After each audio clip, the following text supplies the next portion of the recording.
I'm Athenaeum Director Bob Jolly. Welcome to this reading by Beth Kanell, Don Bredes, and Jay Craven. 2021 is the 150th anniversary year of the St. Johnsbury Athenaeum. We had planned a great series of live events with receptions to follow each one. Then the virus came back. We will hold all the events we have planned in the spring when it is safe to do so. Among them will be a gathering honoring Claire Van Vliet and her Janus Press. Tonight's reading is the second that introduces the Northeast Kingdom Authors Collection and Reading Series at the Athenaeum. This is one of the ongoing projects that celebrate the start of the next 150 years of literary events at the Athenaeum. Earlier this year, we identified 6 authors whose entire body of work we will gather in a permanent collection. These authors, Reeve Lindbergh, Rachel Hoddes, Galway Kanell, Don Bredes, Beth Kanell, and Howard Frank Mosier, have read at the Athenaeum many times. Each year we'll add another group of writers whose work is closely associated with the Northeast Kingdom. You can read about this project on the Athenaeum website. Tonight we will hear Beth Kanell and Don Bredes reading from their works, and we are grateful to have Jay Craven reading from the works of Howard Frank Mosier. Last week we filmed Rachel Hoddes, Reeve Lindbergh reading from their works, and Ellen McCulloch Lovell reading from Galway Kanell's poetry. We could not collect the works and stage the readings and receptions without support. Our heartfelt thanks go out to Phyllis Mosier, Bobby Bristol, Ellen McCulloch Lovell, Jay Craven, Bill and Kate Schubart, Eric Hansen, Peter Gilbert, Bill Mayers and Chris Hadsell, Bill McGuire, Dover Ford, and all of the individual authors who have given us books to add to the collection. For these 150th events, the support, we thank Passumpsic Bank, Autosaver Group, Community Financial Services Group, and Community National Bank. And here to begin the reading is Beth Kanell. Hi, I'm Beth Kanell. I'm a Northeast Kingdom writer. I came from away and I came home. And one of the strongest indications that I'm home is that my kids grew up with the kids of the other readers tonight. So I'm thrilled to be here with Don Bredes and Jay Craven. And I thank the Athenaeum for this opportunity. I've been writing Northeast Kingdom for a long, long time. Maybe since 1978. I don't want to count how many years that is today, but well before the pandemic, and it will continue well after the pandemic, God willing. What I write about mostly is change. Change is hard. When it involves what we believe in, what we believe about our world and our community, it's even harder.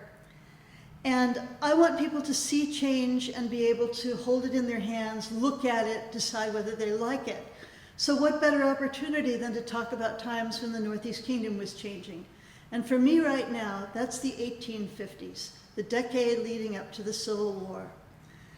Vermont villages and farmers were the leaders of attitude about slavery, enslavement, abolition, and its corresponding issues of temperance and women's rights.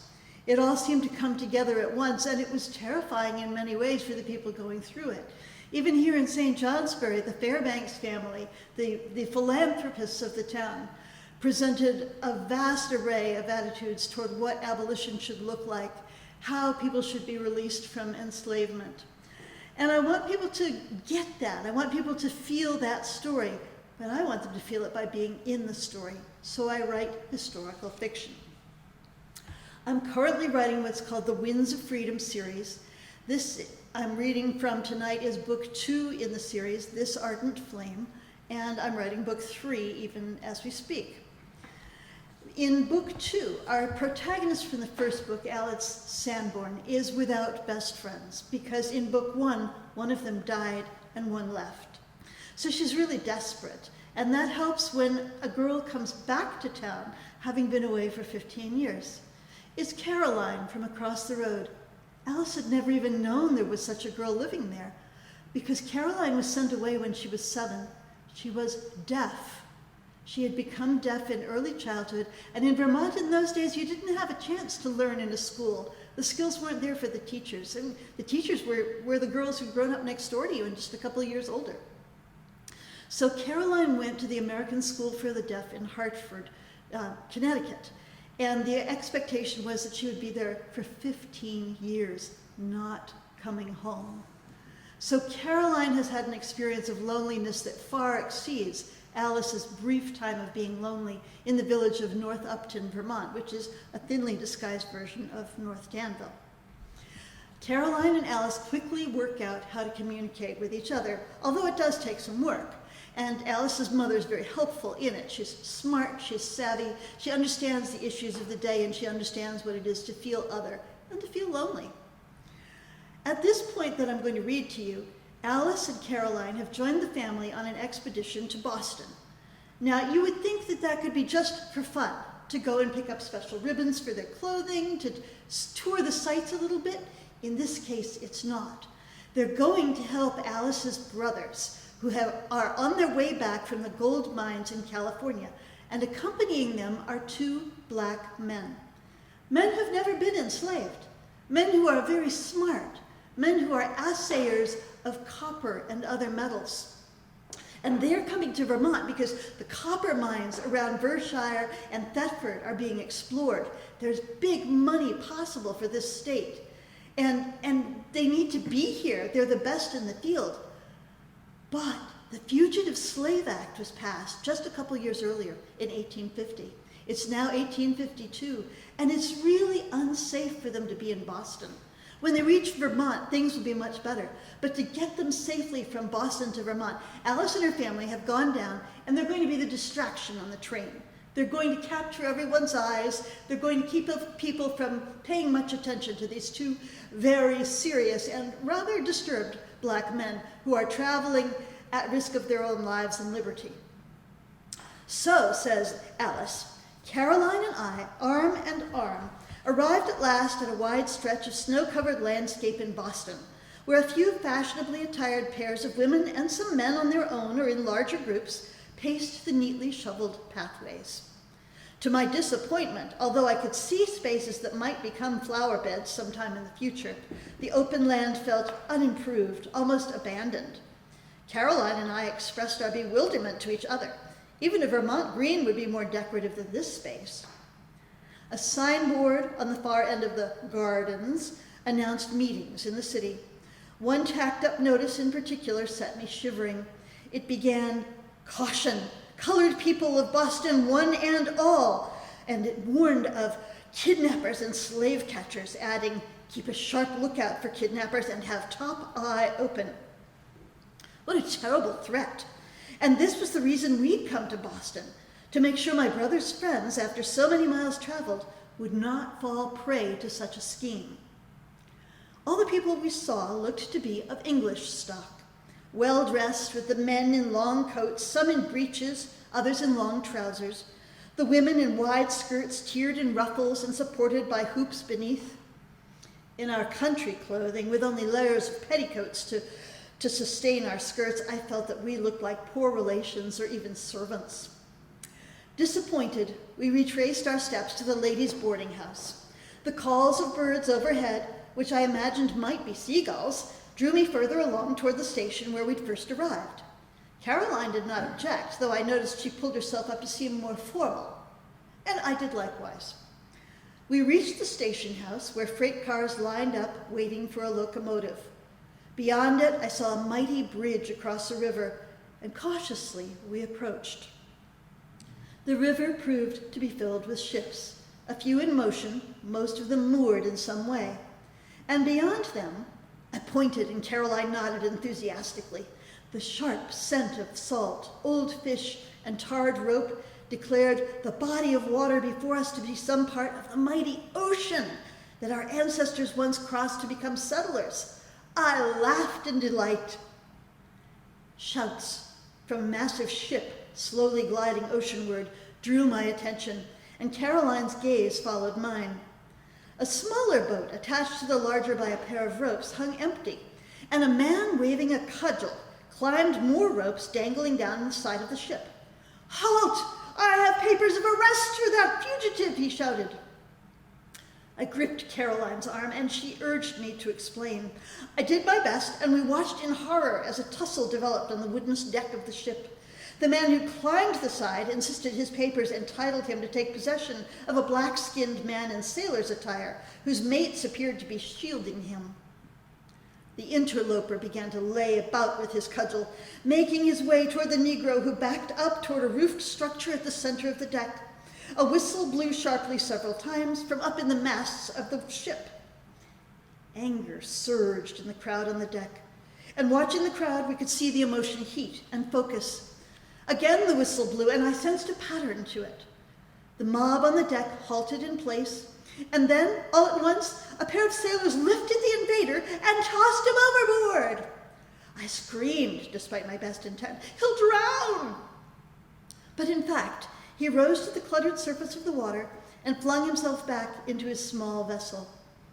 Even as we witnessed it, the men on the ship cut loose the ropes that held the smaller boat and raised 2 more wide sails which caught the wind at once. For a moment, I thought the Negro on the deck looked right at Caroline and me. Perhaps he did. But a moment later, he swarmed up a mast and vanished from sight among the tangle of ropes and canvas dangling and changing shape there. My hands were clenched so tightly on Caroline's that the blood had left them and the cold wind bit at them. I released my grip and fumbled to shape letters. With my hands, I asked Caroline, "Slave? Fugitive?" She shrugged her lack of knowledge. "Safe," she signaled back to me. For now, I thought. And in that moment, our walk in the dangerous city seemed foolish to me. Our purpose must be to assist Isaiah and Walter to reach the safety of Vermont. What might my own purpose be beyond that? The schoolhouse in Barnet seemed a cowardly retreat from the moral wrongs of our time. I needed to talk with my friend Solomon. Now, Solomon is a political activist working for William Seward. And if you're a historian, you know how important William Seward was at the time. He was almost as important as Thaddeus Stevens, who came right here in the kingdom to go down to Washington, D.C. and fight for abolition. And Caroline's a little leery of Solomon, but Alice has embraced him as a friend. And we'll find out later what the problem actually is with Solomon. He's a good political activist, and we want him to do what he's doing, but he's not necessarily as good a friend as Alice believes. Also, the girls are about to hop onto the train, as you've gathered, to see if they can be the distraction, to see these 2 black men safely back to Vermont. And while they're on the train, signing to each other and trying to act very frivolous and girlish to capture everyone's attention, a woman comes into the car and sees them communicating in this mix of sign language, finger spelling, lip reading, and she stops and introduces herself. Her name is Mrs. Stowe, and she's on her way back to Maine, and she wants to know what they're doing. And when they explain, she says, "Oh, this is very interesting. I'm going to follow up on this. I think women's groups would want to know about this, and I may include it in some stories. I'm a writer, you know." And Alice is very impressed. She says, have you written anything like books? And Mrs. Stowe says, "1 or 2, and she gives kind of a mysterious smile. And when she hops off the train to catch the connecting train to Maine, one of the duffels for the men who are traveling along, the black men, tumbles from the train onto the platform, and she jumps off just as if she were a young woman herself, grabs it, tosses it back up, and she says, welcome to New England, fellas, take good care of your freedom," and she dashes off. And the men around Alice and Caroline begin laughing fit to burst, and Alice and Caroline have no idea why. But maybe you know, who was Mrs. Stowe? Harriet Beecher Stowe, the author of the most important book of that decade, Uncle Tom's Cabin. It was so important in changing the views of Americans that when Harriet Beecher Stowe finally met President Abraham Lincoln during the Civil War, it's said that he came up to her and said, "So this is the little woman who wrote the book that started this big war." Never underestimate the power of a writer and a good story. But I should say right away that I don't write my stories frivolously. I check everything, from the hem length to the fabric to the colors. And I was writing this in collaboration with a historian at the American School for the Deaf in Hartford, Connecticut. And I emailed her right away and said, I'm so sorry, Jean. Harriet Beecher Stowe just walked into the train car and I wasn't expecting her. Is it all right? And she laughed in her email. And she said, of course it's all right. Harriet Beecher Stowe was good friends with the woman who was running the school. We have a scrapbook and it has an unpublished poem written by Harriet Beecher Stowe to the woman who ran the school, the American School for the Deaf. And at that moment, I knew I was writing the right book, and I knew it was all going to come out right in the end.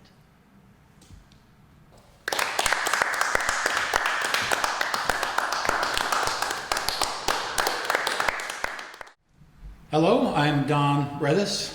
Like Beth Kanell, who read before me, I've been writing here in the Northeast Kingdom for quite a long time, since the 70s.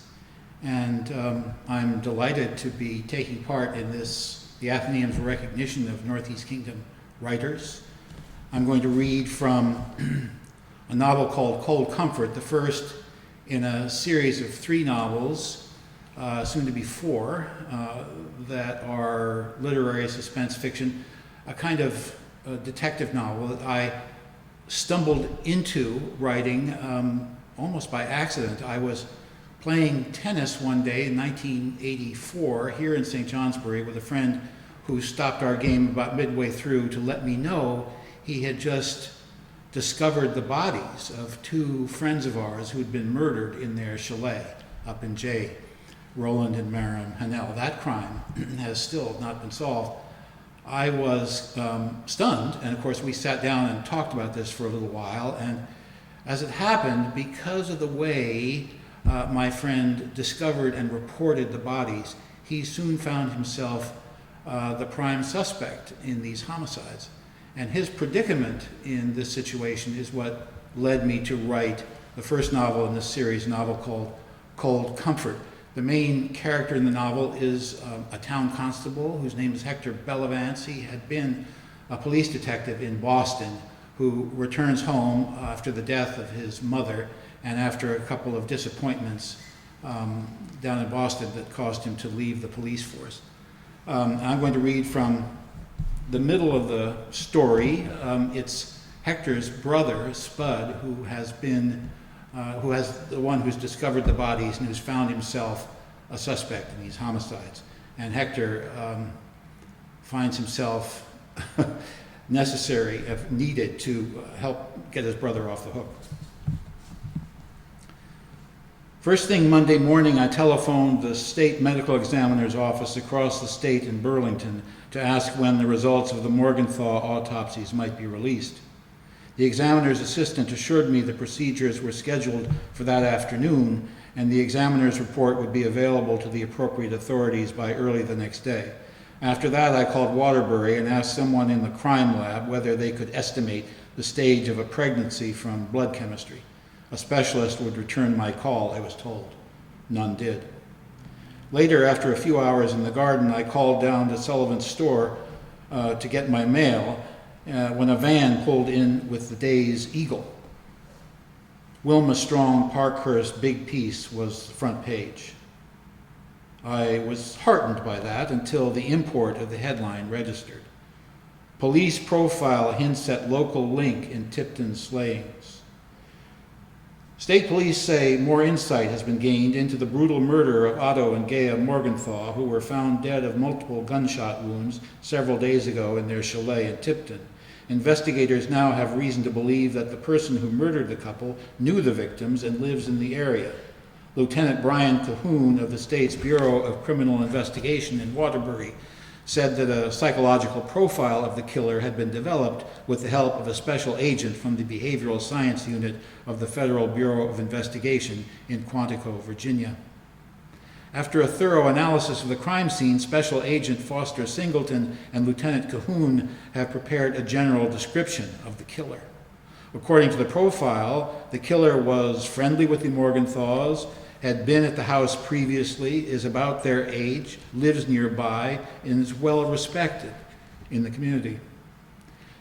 The profile describes the offender as unusually strong and says that due to certain aspects of the crime scene, it is believed that at some time a female dominated the offender's life and that the offender may have been under the influence of drugs and may have been in a dreamlike state while performing the murders. According to a source close to the investigation, police theorize that Mrs. Morgenthau may have been sexually molested before or after her death. Investigators now believe that the offender attempted to mislead the police during the early stages of the investigation. They also believe that someone else in the area may know the suspect, the offender's identity. That person is in serious danger, Cahoon said. No arrests have yet been made in the case and no weapon has been recovered. Sergeant Edmund Evans of the Allenburg Barracks, an investigator assigned to the case, said today, "Hopefully we'll be making some progress very soon. We're on a roll," he said. I drove out of the hills down the river road and straight through town to the Eagle newsroom. The last time I visited the paper was in high school, and the editorial offices were in a Quonset hut behind the print shop next to a lumber yard. Since then, they'd moved into what used to be Hedstrom's Funeral Parlor, a landmark on Bank Street. Wilma Strong Parkhurst gripped my hand politely. "Very pleased to see you again," she said. Her eyes sparkled. Her fingertips were stained by her ballpoint. Even indoors, her hair stood out in wild, coppery curls. I realized again with a small shock that I was attracted to this woman. It was annoying, the way my rising blood took the edge off my anger. She darted ahead of me this way and that, back to her desk, where her keyboard lay tipped like a beached raft on a drift of newspaper and computer printouts. She unfolded a chair for me. I was suddenly conscious of my worn flannel work shirt and dirty overalls. "So what's the good word, Constable?"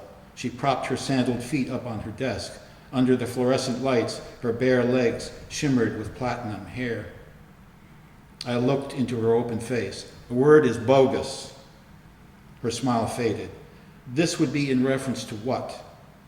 "The profile. It's a fake, Wilma, and you're a tool of the state's so-called investigation." "That was taken from a press release, Bella Vance. I never saw the actual profile."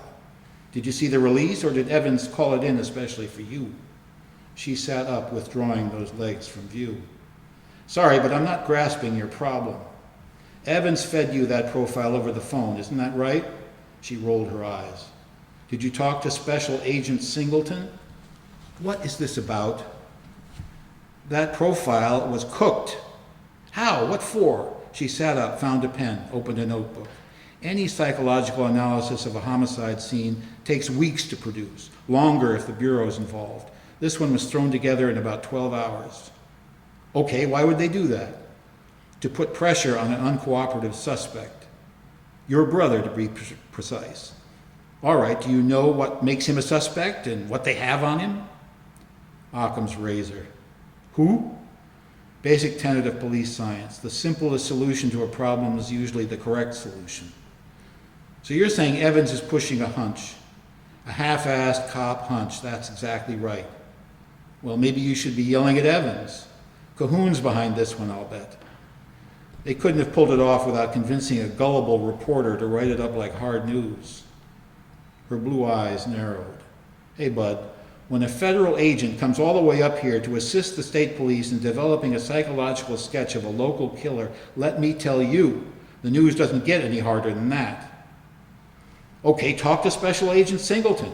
Ask him what specifics the file's based on.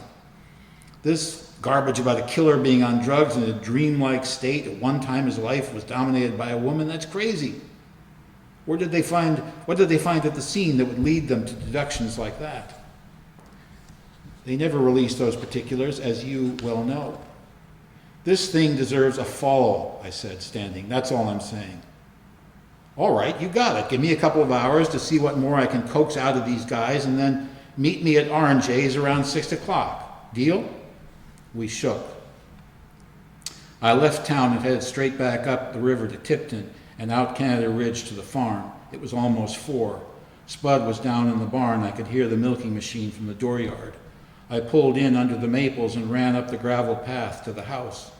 Brenda's Subaru was in the turnout next to the mudroom entry. I walked in through the storm door and stopped in the kitchen doorway. The room looked empty. Brenda? Christ, Hector, you damn fool!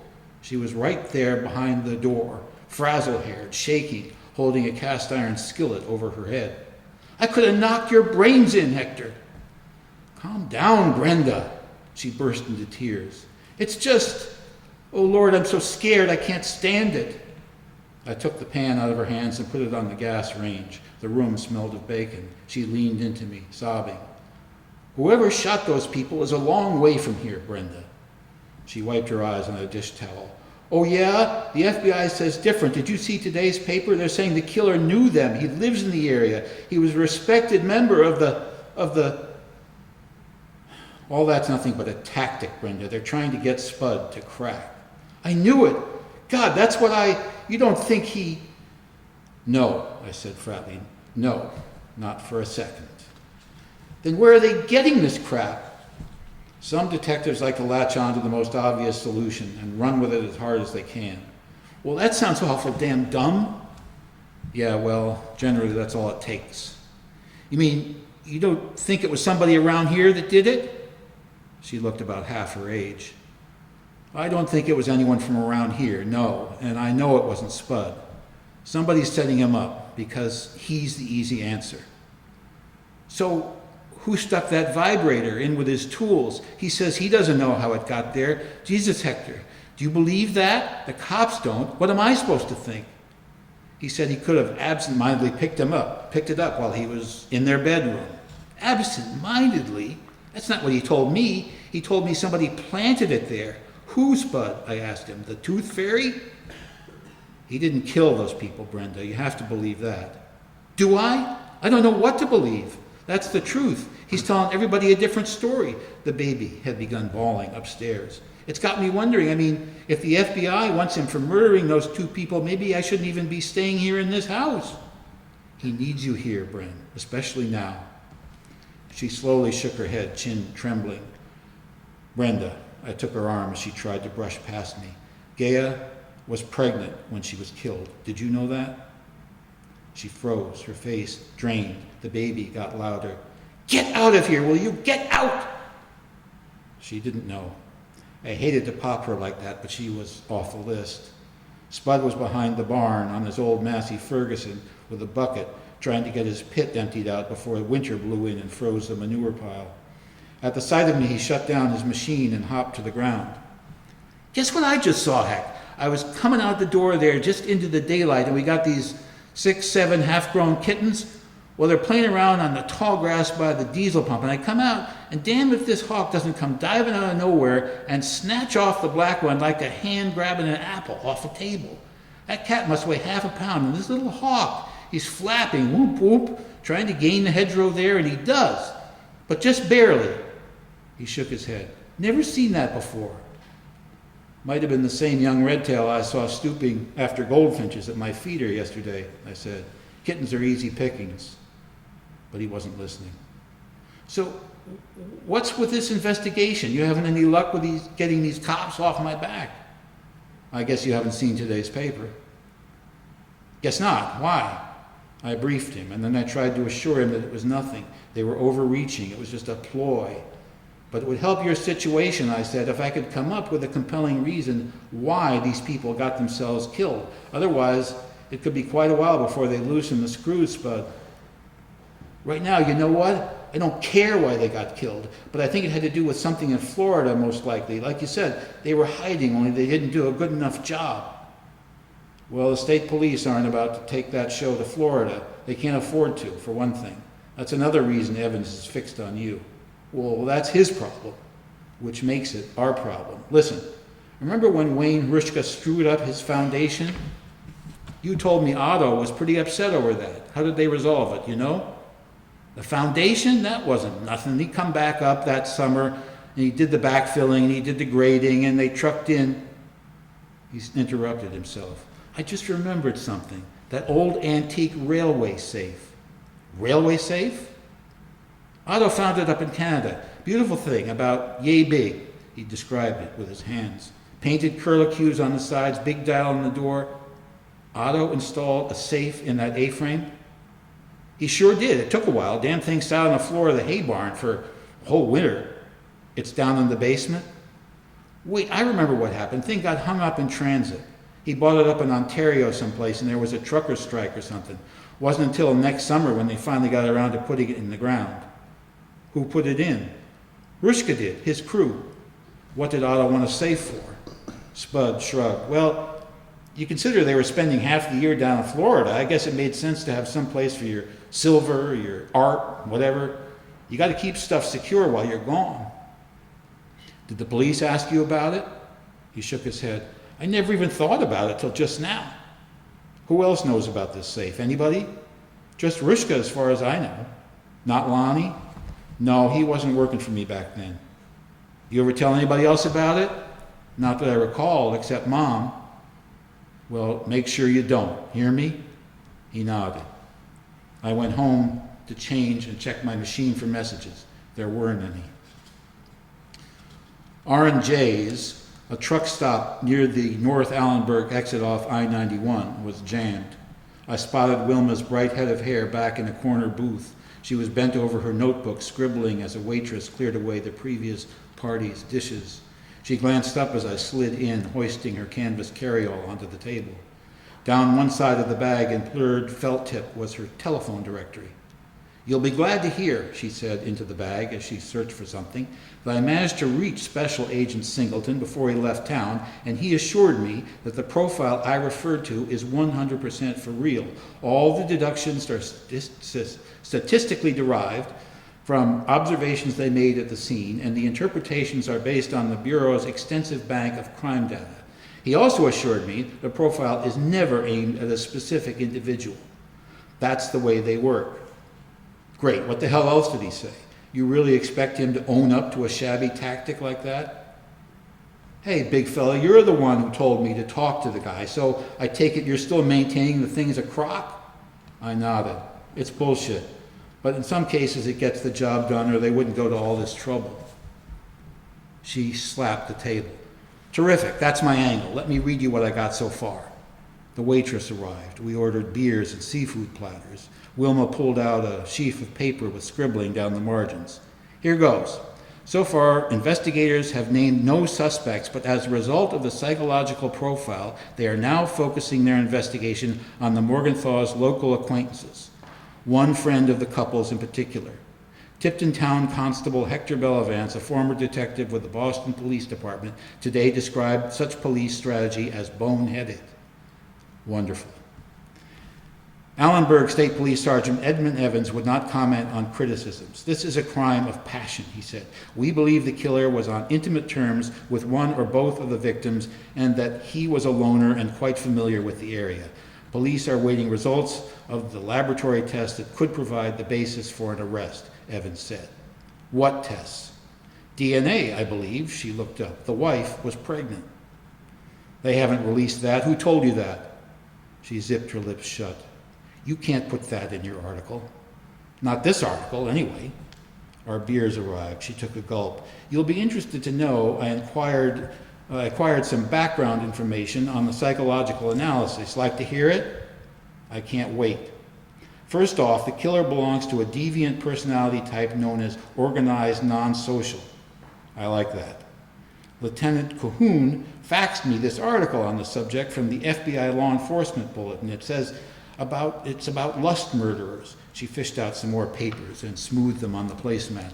Okay, with lust murderers, the deal is basically you have two types, organized non-social and disorganized asocial. The cops must love you. Everybody loves me, she shot back. Now, your organized non-social, let's skip ahead a bit here. This kind of criminal commonly lives nearby, feels guilt over the crime, feels compelled to revisit the crime scene, wants the victims to be found, gets off on the excitement and publicity surrounding the investigation, exhibits a desire to control the investigation, etc. She looked up, wide-eyed. So who does this describe? Anybody we know? Who does a horoscope describe? Come on, the killer was a psychopath. Agree or disagree? Lust murderers don't use guns. They're stranglers, usually slashers. This guy was pumped up. The police think he could have been watching them screwing right before he broke in there. This was a contract job, I said. Whoever did the Morgenthaus wanted it to look sloppy, like a crime of passion. Hitmen don't usually go ransacking desk drawers afterwards, do they? They might. It depends. If the killer was her lover, he could have been looking for incriminating letters or pictures or a diary. There's no indication anything was missing. What about the woman's vibrator? It's Evans, isn't it? He's feeding this crap so you can bait me with it. You wanted details? I got details. I found a 20 in my wallet and threw it down. Hold on, you. Wilma followed me toward the exit. This is why you came down here, remember, to round out the picture for me. Heads turned as we swept past. Outside the diner, she dashed around in front of me. Listen, don't be blaming me. I just handed you everything they have on your brother. Now you give me his version. Come on, lay it out for me and we'll see where that takes us. I opened the power wagon's passenger door. Wilma jumped in without a word. The sky was purple. We took the county road west along the river and out into the hills. It was coming up on 7 o'clock as we passed through Tipton Village. I turned onto the state fishing access and shut off the engine. Quietly, as the last light slid up from the granite cliffs of Mount Joseph, I laid out the pieces I had collected from Lonnie and Keith and Eves and Inglis. I like it as far as it goes, she said when I was done, but if Spud's DNA portrait comes back from the lab, you know they'll indict him. Yeah, that's a problem. Problem? That's the ball game, Constable. He'll get thrown in jail. The wife will split with the Bambino and the farm will go on the block. DNA pairings take a while. We've got time. To do what? Find the killer. She opened her mouth, but nothing came out. She folded her hands and held me with her eyes for a long minute. Then, little by little, like a sawn tree just beginning to fall, she leaned toward me. Her slowness made it feel inevitable. Not only that we should soon be kissing, but that it had been fated to happen ever since we met. Thank you.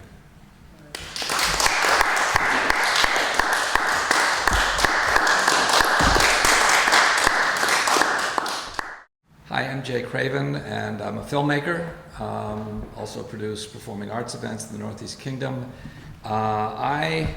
In approaching the idea of making narrative films, decided very early on in my decision-making process to try to connect to Howard Frank Mosher.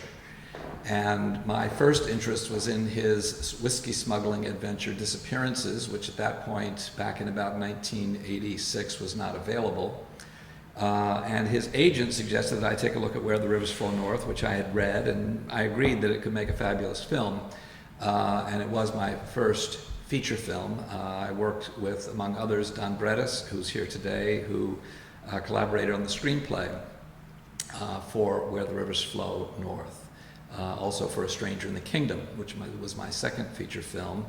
And when we were not getting sort of traction on the development of Where the Rivers Flow North, because it's a big, long process that really was unfamiliar to us, I debated a couple of ideas, one of which was to excerpt part of the feature film script for Where the Rivers Flow North and shoot that just to provide an example of what we might do with the longer film.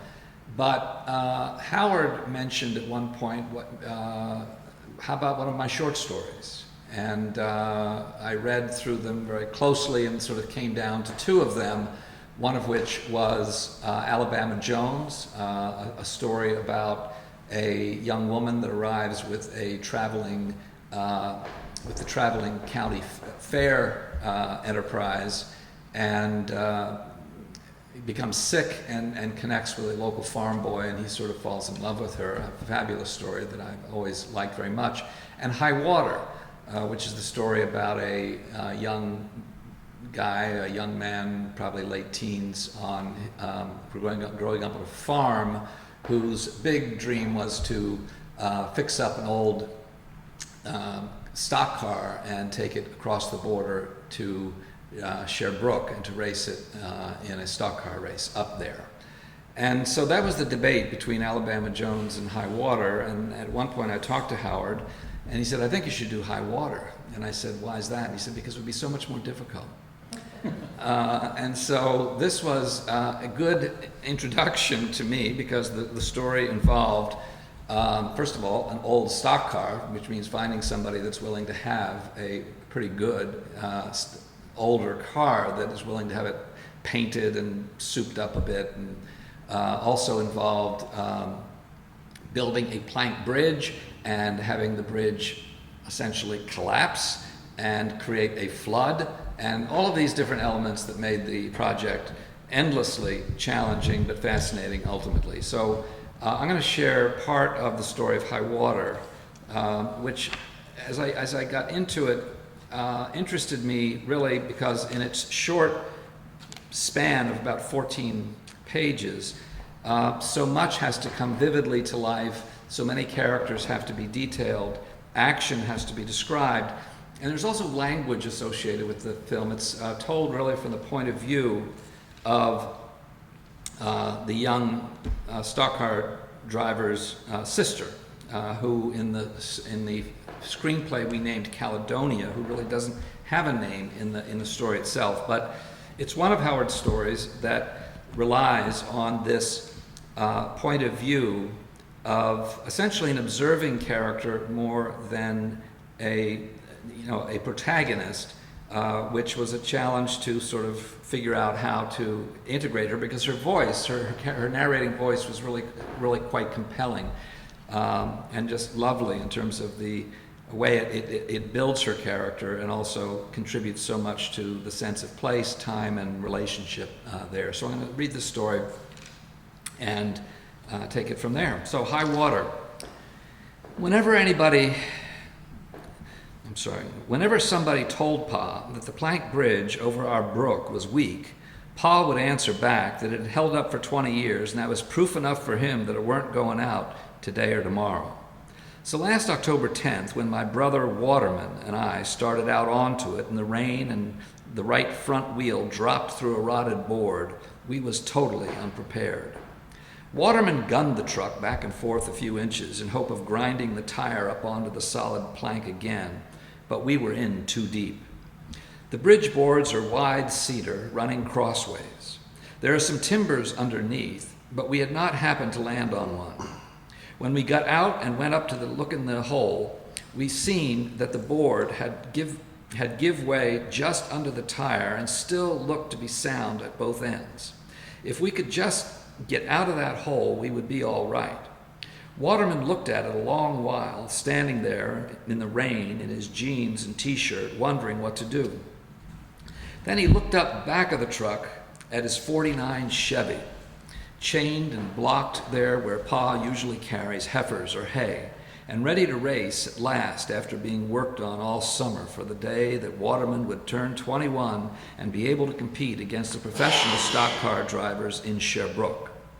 He had wanted to do that for as long as I could remember being his sister, and now that day had come. He stood watching the rain stream off the fresh yellow paint on the Chevy, going no place. Without a word, I headed back up the hill after Pa's John Deere. The hill is blue clay mostly and very greasy when wet. I came near losing my footing a dozen times. When I got to the dooryard, Pa was setting at the kitchen window watching me. I seen it all from right here, he said, before I was any more than through the woodshed door. The only thing for it is to walk out to Kittredge's and call Lonnie to come up and winch you out. He had the stove fired up red hot, and the air in the kitchen was so close on me after the cold that for a minute I couldn't draw breath to answer him. That's the only thing for it, he says again, peering out into the rain. We don't have time to call Lonnie, I said. It's getting on 6:30 now. We have to sign in there by 8 or forfeit our place. We have to try to get it out with the John Deere. Nope, he says, you don't. Not with my livelihood dependent on that tractor. I can't and won't have you down there fooling with it and burning out the clutch. All right, I said, but I want you to know one thing. Waterman will get it out anyway, with your help or without it, with your John Deere or without it. I had thought to shame Pa, into giving me the key. But he only said, "It will have to be done without it, I'm afraid. You go along and call Lonnie."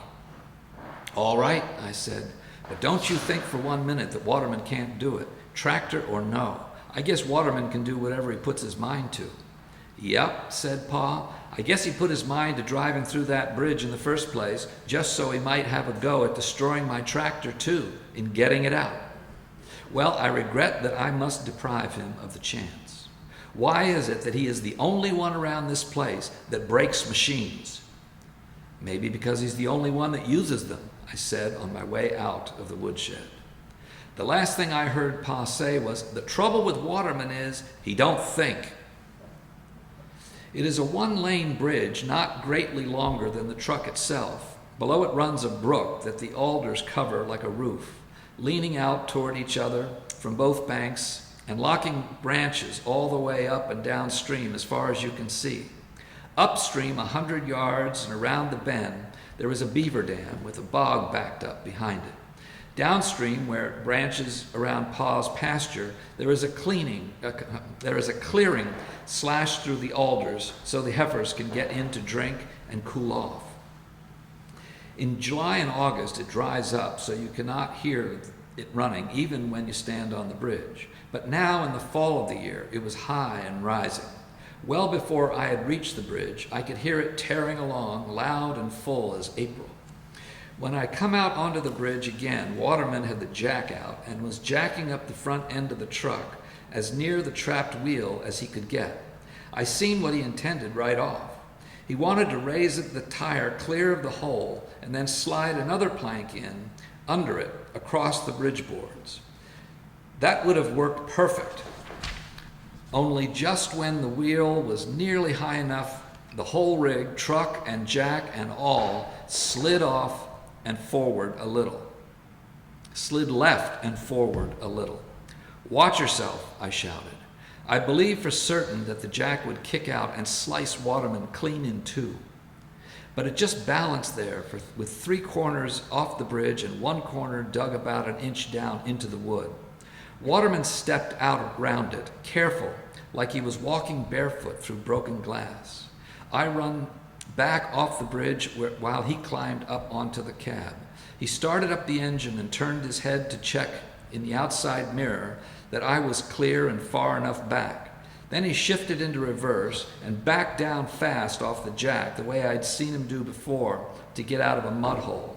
And that right wheel went smashing clean through the next plank back, splitting it up all the way across the bridge and leaving the truck pitched down to the right into a bigger hole yet.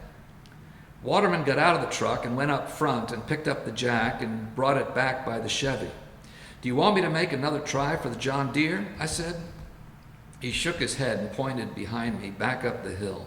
There was Pa, coming as fast as I ever seen him move, nearly running down along the edge of the lane in the slicker and feed store cap. "I seen it all from the window," he said, even before he was on the bridge. "Will you call Lonnie, or do you intend to have her all the way down into the water before you are satisfied?